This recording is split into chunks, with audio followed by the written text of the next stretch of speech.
Hello எல்லாருக்கும் வணக்கம். நான் உங்கள் மதி. இன்றைக்கி நான் உங்களுக்கு சிக்கன் பாஸ்தா தான் செய்து காட்ட போகிறேன். அதுக்கு நான் சட்டிக்கில் தண்ணியை வச்சு அதை கொதிக்க விட்டுட்டு அதுக்கு 2 டீஸ்பூன் சால்ட் போட்டு 900 கிராம் பாஸ்தா போட போகிறேன். உங்களுக்கு பாஸ்தா பேக்கேஜில் சொல்லியிருக்கு எவ்வளோ நேரம் குக் பண்ண விடணுமெண்டு. அதுக்கேற்ற மாதிரி நீங்கள் குக் பண்ணுங்க. நான் இப்போ இதில் குக் பண்ணின அப்புறம் 400 கிராம் பாஸ்தா எடுத்து தான் செய்ய போகிறேன். இந்த பாஸ்தா குக் பண்ணி கொண்டு கேட்கல நான் இன்னொரு ஸ்டோவில் தாச்சியை வச்சு அதுக்கு சிக்கன் ப்ரெஸ்ட் போட்டு சோட்டே பண்ண போகிறேன். இந்த சிக்கன் ப்ரெஸ்ட்டை துண்டு துண்டாக வெட்டி அதுக்கு சால்ட் போட்டு பிரட்டி போட்டு தான் நான் சோட்டே பண்ணுவேன். இப்போ ஆயில் விடையில் ஏன்னா சிக்கனில் தண்ணி வரும். அப்போ அந்த தண்ணியை இழுக்க விட்டுட்டு தான் நான் ஆயில் விட போகிறேன். ஏன்னா இல்லாட்டி ஆயிலுக்கு கிடந்து சில நேரம் குக் பண்ணப்படும். இப்போ தண்ணியெல்லாம் இழுத்து முடிய 1 டேபிள் ஸ்பூன் ஒலிவ் ஆயிலை விட்டு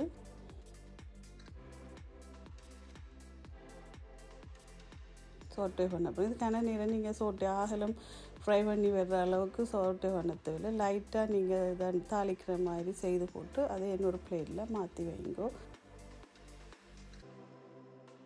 இப்போ நான் பிளேட்டில் மாற்றி வைக்கிறேன். அதே பேனுக்குள்ளே தான் ஆயிலை விட்டு இதுக்குள்ளே நான் வெட்டி வச்ச வெங்காயம் போட்டு ஒரு 2-3 சிறக்காக சோட்டே பண்ணிவிட்டு அதோட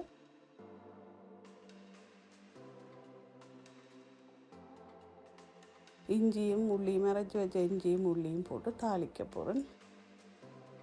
இஞ்சியும் உள்ளியும் தாளித்து வந்து கேட்கல செலரியை போடுறேன். செலரி கொஞ்சம் டைம் எடுக்கும் குக் பண்ண. அப்போ அதால் செலரியை முதல் போடுறேன். அதுக்கு பிறகு ரெட் அண்ட் எல்லோ பெப்பர் போட போகிறேன்.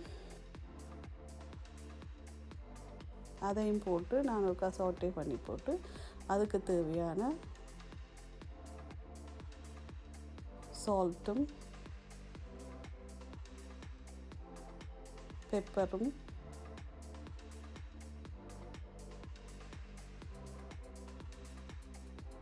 அண்ட் அரைச்சி வச்ச சில்லி பவுடரும் போட்டு சாட்டே பண்ண போகிறேன். சில்லி பவுடர் நான் மிளகாயில் செத்தல் மிளகாயில் தான் அரைச்சேன். நான் இதை லைட்டாக கிளறி போட்டு நாங்கள் குக் பண்ணி வச்சுருந்து சிக்கனையும் இதுக்க போடுவோம். போட்டு எல்லா ஸ்பைசஸும் இதுலேயும் செய்கிற மாதிரி ஒருக்கா சாட்டே பண்ணி போட்டு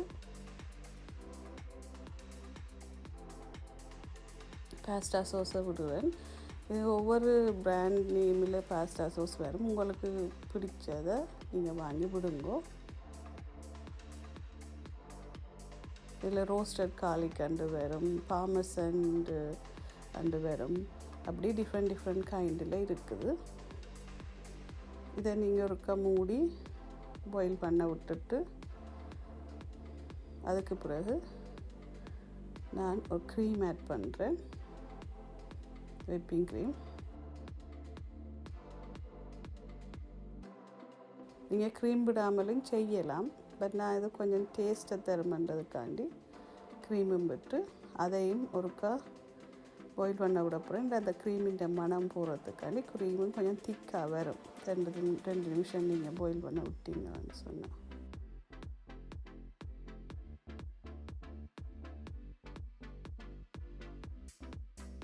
இது பாயில் பண்ணி வந்த பிறகு நான் குக் பண்ணி வச்சுருந்த பாஸ்தாவையும் எடுத்து இதுக்கு போட்டுட்டு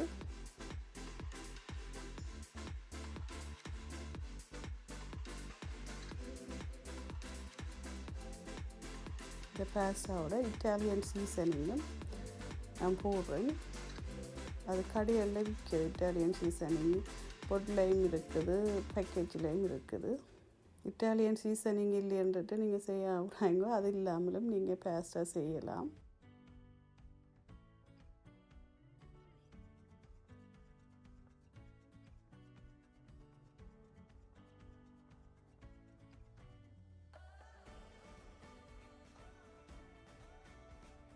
சோஸோட பாஸ்தா எல்லாத்தையும் சேர்த்து மிக்ஸ் பண்ணி போட்டு கடைசியில் நான் பார்மசன் சீஸும் உங்கள்கிட்ட பார்ஸ்லி அல்லது கொரியண்டர் லீஃப் இருந்தால் அதையும் குட்டி குட்டியாக வெட்டிட்டு இறக்கிக்க போட்டு இறக்கினீங்களா சிக்கன் பாஸ்தா ரெடி.